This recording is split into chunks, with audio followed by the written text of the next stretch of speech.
Hello mga day. Pauli na day ko. Now I'm heading back to Riyadh. After pila ka tuig tang pundo dito sa Bisya. Kanina yung mga bis, kanina yung Bisya day. Mura day na siya og kanang probinsya, no? Layo kay siya. 12 hours ang biyahiun gikan sa Riyadh paingon sa Bisya. Malayo siya sa mga 12 hours. Pero kung sa Pinas lang na siya nga mga rural transit no sa ato nga lang nga lugar, dili na maabtan og 12 hours. Diri man gud sa Saudi na magud na sila yung mga limit good sa ilang dagan sa ilang bus.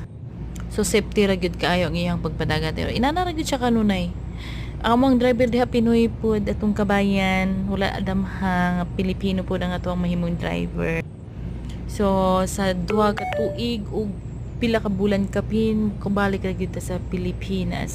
Ulion na nato tong pamilya. Bye.